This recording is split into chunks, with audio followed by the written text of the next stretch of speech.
Freedom for me is the ability to say no to anyone, anytime. Stop messing with me. Scotiabank deleted me completely. I wish that feeling on no one. It was like living in the Middle Ages and being banished from the town square, left to rot in the forest. That is the modern equivalent of it. That is why Bitcoin is so important. How crazy is it that we have someone of this caliber on stage when, like, 5 years ago, politicians weren't talking about Bitcoin, didn't care at all? The mainstream treasurer of the entire Republican Party's on stage at a Bitcoin Day Tampa. Florida's open for business. We're ready to work. And now it's not just me. Why didn't the Florida Strategic Bitcoin Reserve happen in this session? We sponsored it. We had a lot of great voices. We moved it through the Senate, and then it stopped. It stopped for nothing other than politics. We're going to bring that back next year. We'll open up the chance to invest with the Florida pension funds up to 10% of our funds into our Bitcoin strategic reserves. We will continue to be the leader across the board to make sure that Florida is open for business because everybody wins. Last year, we all thought we were going to be out of business. There was no doing business as a crypto company in the United States. And really, quite frankly, in Donald Trump's first administration, it wouldn't have been either. But it's through the work of these sorts of people and educating legislators, helping them understand policy. It's why you're seeing enterprise saying they're feeling more comfortable with Bitcoin now. When did it happen? When do you feel like it started happening that Bitcoiners actually became a voting bloc? I think this was the largest election because everyone finally had money. And also, to certain people's credit, not everyone's credit, Bitcoiners were not the smartest people politically because they had this core belief, which a lot of you probably still have, and it's okay to have, that we can build a system outside government. And you can do that. That's the goal, right? We're building an alternative money, building alternative financial platforms. That's a good thing.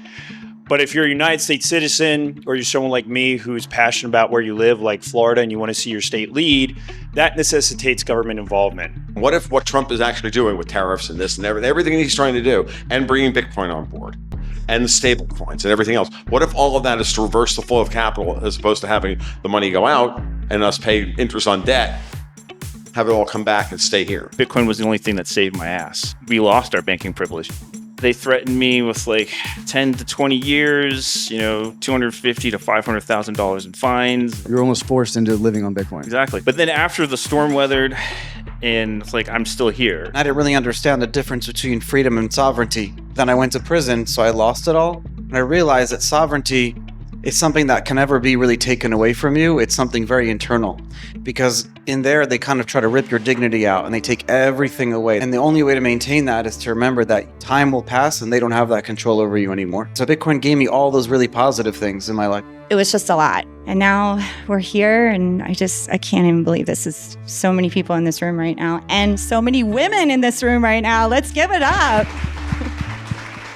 What are the ways that we get Bitcoin into the minds of people? Because obviously there's many different competing narratives. You keep mentioning it. You keep planting the seed. For example, my dad, I talked to him for a year and a half probably about Bitcoin, and I was doing all the preaching and all this stuff. I come home and I'm visiting for the holidays and he had some health stuff going on and he texts me and he's like, you need to call me, please. And I'm like, oh gosh, he's going to tell me something bad. He went to the doctor. I call him up and he's like, Carly, I need you to buy me some Bitcoin. I'm like, yes!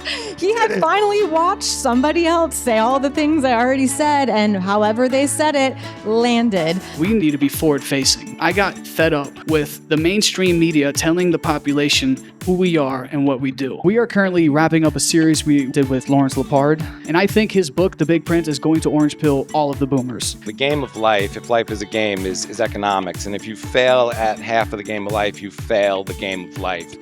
And I felt as a corporate accounting consultant working my fiat job that I was failing and I wasn't able to keep up. And it wasn't until Bitcoin that I found a life raft. You've heard of the dollar milkshake theory. Bitcoin is starting to eat that. So we're going to have a Bitcoin milkshake theory where Bitcoin is going to just start sucking all the liquidity from all the capital markets slowly but surely, and then quickly. How do people evolve from the materialist aspect of I'm investing, I'm making money versus I'm actually taking my life back? I think it depends on what leads you to Bitcoin. I think if it's the speculative wanderlust and profit seeking, I think eventually you'll get humbled into the ethos of it.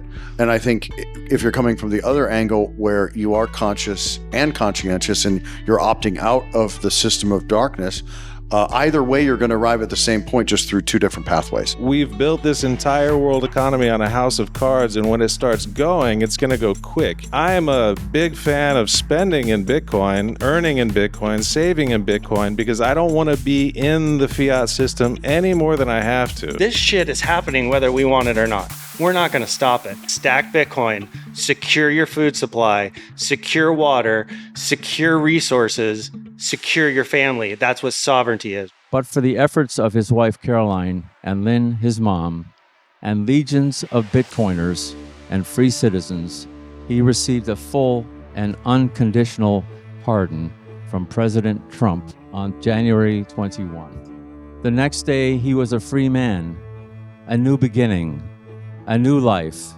walking out of prison with a few belongings and a pepper plant of all things. May his victory be our victory too.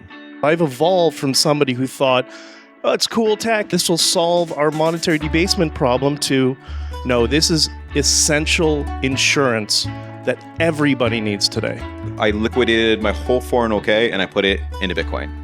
Like, boom, done. Bitcoin represents a quantum leap in the ability to minimize the amount of numbers on the wrong side of the decimal point, because it allows for the stored wealth of the past to maintain its actual sovereignty of that number, whatever that is, and then deploy that in the future at ever-increasing purchasing power. The Keynesians will tell you that that's deflationary. Yes, it is. Bitcoin is engineered money.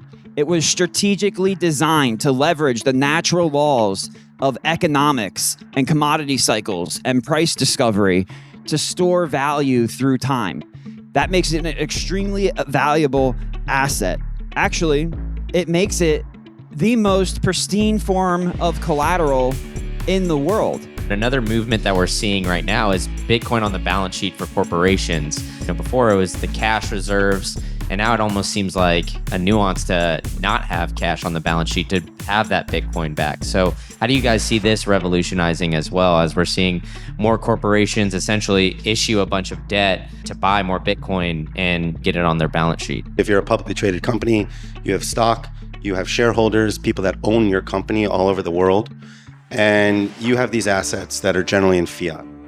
And you realize fiat is inflating, that it's devaluing. And what can you do to protect your capital?